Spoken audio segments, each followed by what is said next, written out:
सोहनपुर नाम का एक नगर हुआ करता था।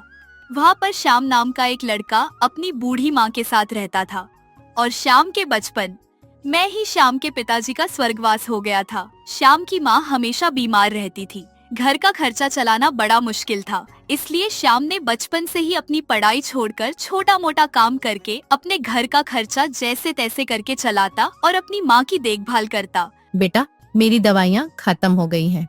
माँ, आप चिंता मत करो, मैं आपकी दवाइयाँ लेके आता हूँ। पर श्याम अपनी माँ की दवाइयाँ लेने जाता है और वो बोलता है, आज माँ की दवाइयाँ लानी है, पर मेरे पास पैसे भी कम है।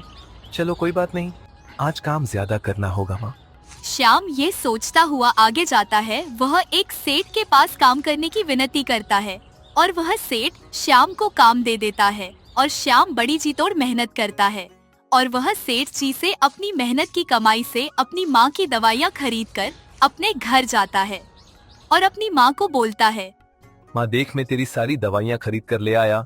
श्याम देखता है माँ लेटी हुई थी और वो कुछ जवाब नहीं देती और श्याम घबरा जाता है और भागकर वो वेद जी के पास जाता है और उन्हें सारी बात बताता है और श्याम के साथ उसके घर जाता है और श्याम की माँ का हाथ पकड़कर देखता है और बोलता है, श्याम बेटा, लगता है तुम्हारी माँ को लकवा मार गया है, इसी वजह से वो हिल नहीं पा रही बेटा। क्या? यह कैसे हुआ?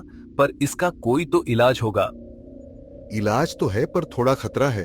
खतरा कैसा? वेद जी, में अपनी माँ के कोई भी खतरा उठा सकता हूँ। आप सिर्फ इलाज बताओ। अच्छा ठीक है, उत्तर दिशा में एक टापू है जिसमें बहुत सी जड़ी बूटी है, वहां से तुम अमृत बूटी ले आना, पर वह टापू बहुत खतरनाक है। कोई बात नहीं, वेद जी, मैं कल तड़के ही उस टापू के लिए निकलता हूँ। अगले दिन श्याम उस टापू के लिए निकलता है और चलते चलते वो एक नदी तक पहुँचता है और वो नदी के दूसरी ओर एक टापू देखता है और वो बोलता है, अब क्या करूँ? टापू उस पार है और मैं इधर कैसे टापू तक पहुँचूं? श्याम ये सब बोल रहा होता है। तभी वो देखता है जमीन पर कुछ लकड़ी की बल्ली पड़ी हुई है और श्याम उन्हें देखकर खुश हो जाता है और फिर वह उन लकड़ी से एक नाव बनाता और वह उस टापू तक पहुंच पाता है। चलो, अब मैं टापू तक पहुंच गया और पर ये बड़ा ही डरावना है। एकदम शांत चलो, कोई बात नहीं। मुझे अपनी माँ की जान बचाने के लिए आगे बढ़ना होगा। श्याम ये सब बोलकर उस टापू के जंगल के अंदर जाता है और वह धीरे धीरे धैर्य के साथ आगे बढ़ता है। वह थोड़ा थक जाता है और वह एक पेड़ के नीचे थोड़ी देर बैठ जाता है। थोड़ा आराम करने से मेरी कमर का दर्द कम हो जाएगा। श्याम थोड़ा आराम करता है और तभी अचानक उसके पैर पर एक पत्ता गिरता है और श्याम बड़ी जोर से चिल्लाता है, हे भगवान, ये क्या दर्द सा हो रहा है? ये क्या पैर पर पत्ता? ऐसा लग रहा जैसे ये मेरे पैर को खा रहा हो। श्याम उस पत्ते को अपने पैर से हटाता है और उस पत्ते पर श्याम का खून लगा होता है और वह तुरंत उस पत्ते को अपने पैर से हटाता और आगे चलने लगता है। आगे चलते चलते उसे कई सारे जानवर और इंसान के कंकाल दिखते हैं। हे भगवान, ये जंगल तो सच में बहुत डरावना है। श्याम इतना बोलकर आगे बढ़ता है। बचते बचाते श्याम आगे बढ़ता जाता है। तभी अचानक से श्याम का पैर एक पेड़ की जड़ पर पड़ जाता है और वो जड़ उसे जकड़ लेती है। हे भगवान, फिर से ये एक और नई बला। श्याम के पैर में बहुत दर्द होता है और वह अपने कमर में से एक चाकू निकालकर उस जड़ को काट देता है और फिर वहाँ से निकल जाता है। ये और कितना खतरनाक हो सकता है? श्याम आगे बढ़ता है। तभी एक औरत की आवाज आती है, चले जाओ यहाँ से, वरना इस टापू का भूत तुम्हें मारकर खा जाएगा।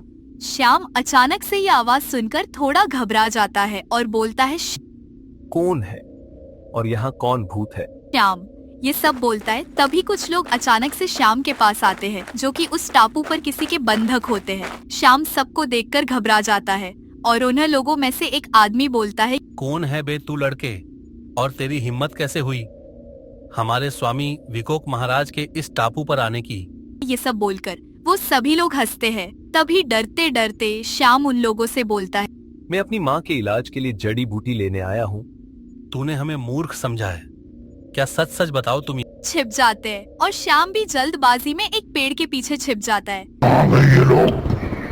विकोक ये सब बोलकर गुस्से में वहाँ से चला जाता है और सभी उसके जाने के बाद धीरे धीरे बाहर आते हैं और उनमें से एक आदमी बोलता है, ये है वो दुष्ट राक्षस विकोक। इसने पूरे टापू पर अपना आतंक फैला रखा है।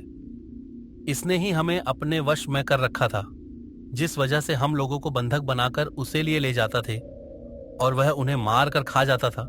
श्याम ये सब सुनकर थोड़ा डर जाता है, पर श्याम थोड़ी हिम्मत करके उन लोगों से बोलता है, तुम लोगों को इस राक्षस की कोई कमी तो पता होगी जिससे इसे हराया जा सके। हाँ, पर वो इतना ताकतवर है, इसे मारना मुश्किल है। कोई बात नहीं, तुम इसकी कमजोरी बताओ। इसकी जान इसकी पूंछ में है।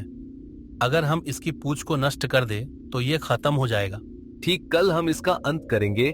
श्याम इतना बोलकर कुछ लोगों के साथ उस राक्षस के पास जाते हैं और राक्षस सभी को देखकर गुस्सा होता है और बोलता है, ये कौन है और तुम लोगों की इतनी हिम्मत, मेरे सामने ऐसे खड़े हो? आज हम तुम्हारा अंत करने आए हैं दुष्ट। क्या तू अपने आप को देख और मुझे देख, कैसे मारेगा मुझे? इतना बोलकर श्याम उसे मारने जाता है और विकॉक उसे एक हाथ से मारता और श्याम दूर जाके गिरता है। बस इतनी सी हिम्मत? ये राक्षस ताकतवर है पर इसमें दिमाग नहीं। श्याम इतना बोलकर सभी लोगों को समझाता है कि सब राक्षस की आंख में धूल मिट्टी डाले दे, और सब ऐसा करते हैं और राक्षस की आंख में धूल मिट्टी डालते हैं और राक्षस की इस वजह से आंख बंद हो जाती है और श्याम राक्षस के पीछे जाके उसकी पूंछ को काट देता है और राक्षस वही मर जाता है। राक्षस आग से जलकर राख बन जाता है और श्याम के इस काम से खुश होके सभी लोग उसे जड़ी बूटी देते हैं, साथ ही साथ बहुत सा सोना भी देते हैं और श्याम जड़ी बूटी लेके अपने घर जाता है और वेद जी उस बूटी से श्याम की माँ को ठीक कर देते हैं और बहुत से धन से दोनों सुखी रहने लगे।